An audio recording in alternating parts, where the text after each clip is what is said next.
Dobro je.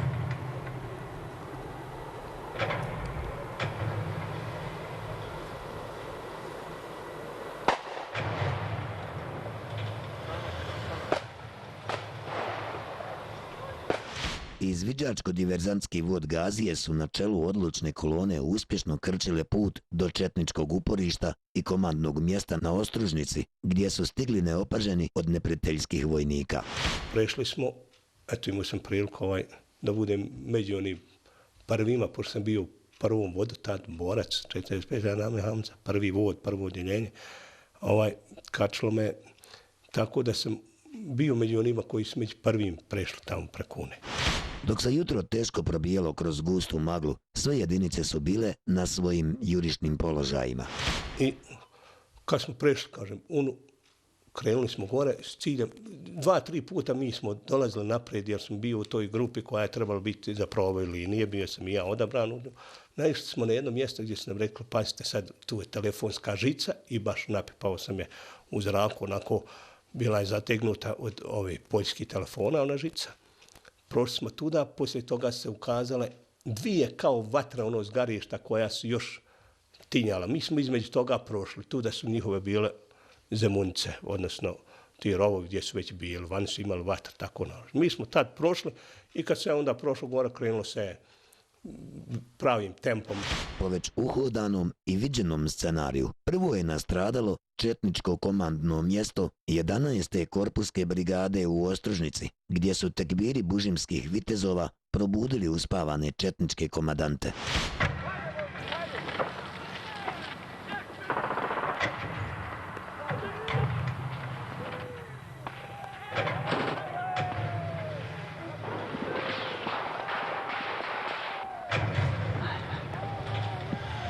Ja sam uzeo onda onu osu, nisam, kako on ima optiku, ko da me slika neko tako, kad pojača onaj bljesak njegov iz cijevi tenkovske. Gruhnuo sam. Bitka na Mostobranu je otpočela i ubrzo su oslobođene značajne teritorije. Od Kolajevca, Ostružnice, Johovice do Mostelja i brda Cer. Snajperista je bio dosadan, tačno.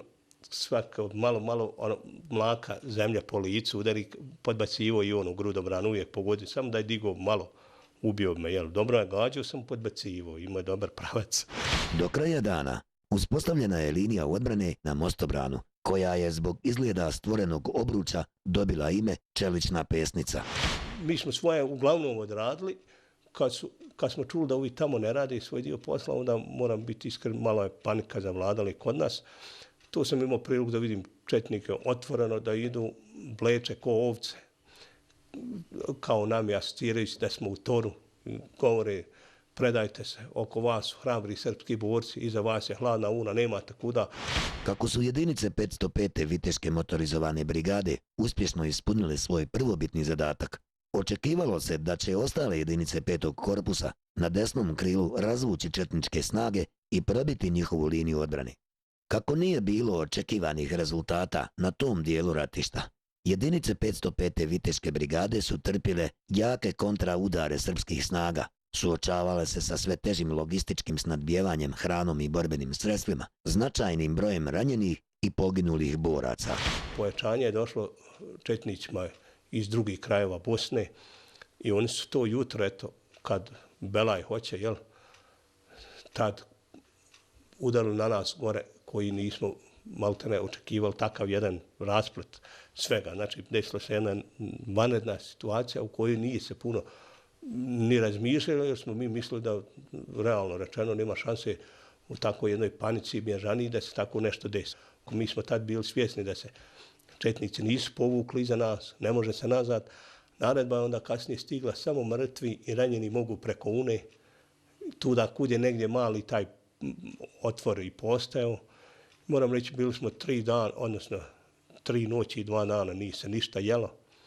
Sreće gore bilo je to vode i tako bili smo iscrpljeni do maksimuma. Ja znam, recimo, da smo na kraju doživjeli da držimo stražu po pola sata. Iako sam ja uvijek želio biti savjestan do kraja, ja niti pol sata nisam mogao, znači, držati stražu da mi se oči ne sklope i onda se trgnem, ne znam koliko je ni prošlo, ni tako, toliko ne se bilo iscrpilo.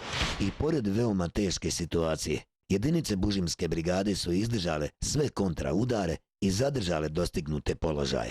Gore neprijatelj imao dosta gubitaka, uništena je njegova komanda bataljona. Imali smo i mi do duše gubitaka. Gore je bio i tank, jedan njihov koji nismo bili u stanju, jer navodno mineri su bili dobili zadatak da ga miniraju. On stoji uradili, ali čujemo od jednog koji je bio u toj ekipi da su upaljači za ove mine koje se trebalo okolo još da miniraju i tako dalje, da je to sve bilo maltene oblaženo i kaže nije htio aktivirati neki sad. Bio je gore i Bofors ostao koji je upao u Unu kad smo se povlačili. Tako bila još opreme, kažem, nađena čita minobacačka, tamo ta njihova baterija kojom su trali ovaj dio vamo civila, jer dozgo su imali fin pogled i tako dalje, pa se to moglo da rade. Nakon nekoliko dana žestokih borbi i velikog herojstva kojeg su pokazali bužimski vitezovi, stigla je naredba o povlačenju jedinica sa desne strane rijeke Une zbog pokrenute ofanzive združenih četnika na svim ratištima okruga. Ja sam jedne prilike izjavio, pa se mene ljudi smijali. Ja kad sam stao na kopno ovamo, mislim, to je takav doživljaj, to čovjek sam trebao osjetiti. Mislim, ne može nikako ispričati kako je to osjećaj.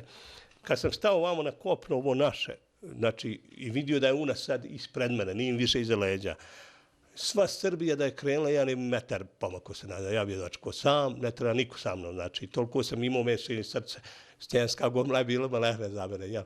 I mogu reći koji se god od boraca poslije Une, kažem, osjećao ono kakav je bio prije odlaska preko Une. Ja bi sa tim, kažem, smio kogo treba danas napasti, nema veze, znači nema veze što ne vidim. Smio bi sa njim krenuti u struju, koju god ciljanu tačku kažu, ići na nju, znači bez ikakvog oklijevanja. Nakon borbi na Mostobranu, jedinice 505. Viteške motorizovane brigade učestvuju u slamanju ofanzive Abdićevih, Martićevih i Karadžićevih četnika pod nazivom Jutro na svim dijelovima ratišta, od Grabeža, Lohovskih brda, Zavalja, Stambađe, Vrnograča i Velike Kladuše. Poseban doprinos daju 16. novembra 1994. godine u borbama oko Velike Kladuše, gdje združeni agresor pokreće ofanzivu pod nazivom Jutro i pokušava sa zauzimanjem ovog dijela slobodne teritorije. Tog dana je počelo novo poglavlje koje potpisuje Abdićeva paravojska udružena sa četnicima iz takozvane Saokrajine, Mladićevim jedinicama i plaćenim specijalcima iz Beograda pod komandom Legije.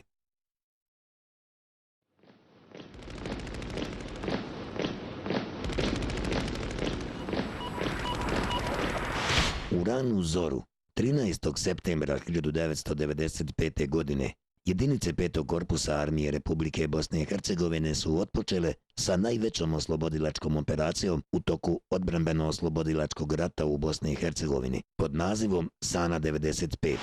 Jedan od najsretnijih trenutaka u mome životu u odbrambeno-oslobodilačkom ratu je sigurno trenutak septembra 1995. godine kada se u kasarni u Čavi postrojila jedinica 505. i kada mi je komandant Sead Jusić, komandant dakle koji je naslijedio rahmetli Izeta Nanća i koji je bio i moj komandant bataljona trećega, dao jednu divnu tada informaciju, odnosno zapravo to je bila zapovjed Efendija, borbeni poredak u stroju Hamze, imaš odredište Donji Kamengrad. Bio je to početak oslobodilačkog talasa združenih jedinica 5. korpusa armije Republike Bosne i Hercegovine